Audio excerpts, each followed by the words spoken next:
It's my feel-good breakfast show. Welcome back. This is your Feel Good Breakfast Show, Expresso, here on S3. And this morning we chat to South Africa's most formidable woman on two wheels, Kirsten Landman, about a highly anticipated campaign for the Dakar Rally 2025. That's a feat on its own, honestly. But after overcoming significant challenges in 2023, Landman is ready to tackle the original by Motul category, inspiring a new generation of female athletes. And that's why we are here, to find out more. Dakar Rally. And you know what? Now this is going to be your most exciting challenge yet. Caution, caution, you're on TV.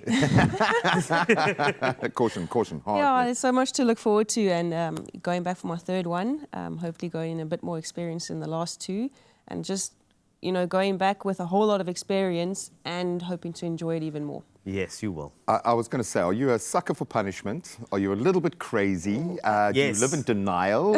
You can tick every box, if you will.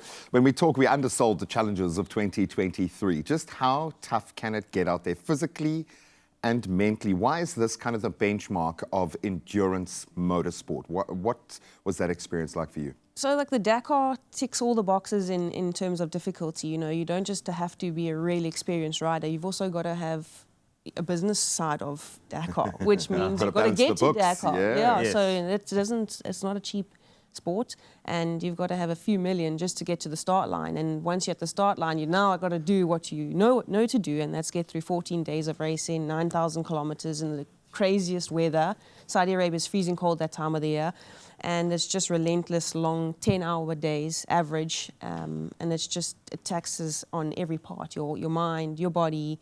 You question why you here, why you did this, why you spent all this money. Why a motorbike? Yeah. Yeah. But then when you cross the finish line, it makes it so worth it. And it's just you know, going across the podium with your country's flag on your back, and knowing everything that it's taken you from a little girl to that point, that you've done it, and it's a moment. Yeah, it's a huge moment. It's a massive, massive moment. So let's talk about the category. If anybody has not sort of been au fait with the whole Dakar Rally thing, original by Motul. First and foremost, what is this particular category? And then secondly, how does one even prepare for what you just mentioned? Because when you said like 14 days and, you know, grueling 10-hour days as well. You can't train that. You know, you can't really train. You can't just say, hey, for the next 14 days, I'm just going to like lack of sleep and get onto some sort of motor vehicle. Like, no, that's not the way it goes, right? So first and foremost, the category itself, what is that? And then how you've been training? So the original bimotorial category goes back to when Dakar originated, odd 40 years ago, when it went from Paris to Dakar. And back then they didn't have support trucks. It was just like a race, like, let's just see how this race goes. And see who makes it back, yeah? Exactly. Wow. So you have to carry... Literally, No, it is. It's crazy. You have to carry everything that you needed or you thought that you would need. So back then, these guys were riding these old club-tout bikes, or back in the day, they were good. Yeah. They were going from Paris to Dakar with their tents on their bike and their sleeping gear and their food, and then if the support trucks did get there, they would land up getting some food and some sort of assistance with them bringing a toolbox for them to work on their bikes. If not, they were out on their own. So now this class is carried on over the years, and what happens is we get a tent, a sleeping bag, a 80-litre drum with us to put all our tools in and parts that we might need to work on our bike. And they've got a setup of workshop for you to use tools and stuff. And that's it. Your bike stand, a bike mat, and that's it. You're on your own. Ace out. No one's allowed to help you. You're completely unassisted. So I get back from a full day of riding. I put up my tent. Then I come back and I start working on my motorbike, and I'm eating at the same time because I'm only getting back at like 8, 9 o'clock at night. So you're ingesting oil, is what you're saying. Yeah, So you're basically eating grease for that entire time. Okay, well, whatever is going to get you through the day, again, it begs the question, are you absolutely crazy? And secondly, how then do you prepare? Because you have learned, you've been through the crucible now, you understand those pressure points. Has it changed what you need to prepare for to be ready for the unexpected? Like, how do you prepare for something that's probably going to throw that curveball? Well, it will. Yeah. It's hard to prepare for something like that. Like, no one's going to go ride 14 days, 10 hours a day on a bike and do 9,000 kilometers in 14 days and camp, you know.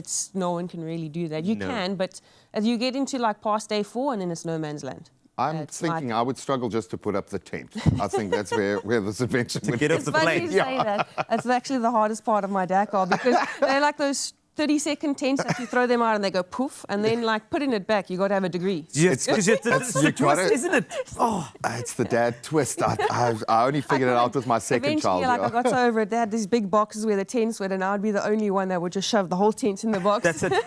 That's all you need to do.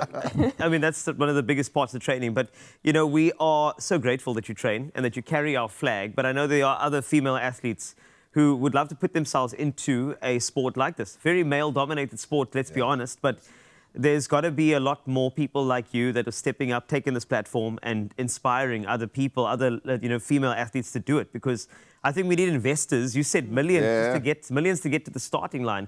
We need to empower more women to get involved and also more investors to take this seriously. So, you know, let's just say a message to those investors and to those aspiring athletes. What would you say to them? This is what we got to keep doing. So shows like yourself, Expresso, putting me on the show, talking about the Dakar. This is how we get it known. This is how people see that women take part in an event like the Dakar and racing in the original Bimoto class. And this is how little girls watching TV get inspired to be like, oh, I want to ride a motorbike. I can do the Dakar. And look, mom, dad, she's done it. What's going to separate me from doing that? So it makes the dream come alive. It grows the sport for women in sport. And it's really what's the word? It just spreads out where everyone benefits from it, and it only makes it better for myself. Also seeking sponsorship, because again, I can sit here and talk about sponsors. Tip of the spear, Going to the Dakar, this is how the word gets out there. So this is it. We just need to spread the word, and not just my sport, all sports, and especially women in sport. It is the era. People want to say it's the year, it's the era, it's the next decade, it's the next season for women in sport. The rise in TV numbers is just unprecedented. Do you know how you will get more young women to do this? Win this thing, please. Yes, please. Please go out there and do it. You only carry the hopes and dreams of an entire nation on your shoulder, but don't wear it like a yoke. Just carry it with pride. We absolutely love you. Well done. Thank you so much, and thank you for having me. I really appreciate it. Stay safe. Thank you. Most importantly, and good luck with the tent. Please go show Kirsten some love and a little tutorial on the foldy tent, if you can. But she's headed to Dakar, baby, and this is going to be, I think, another momentous moment.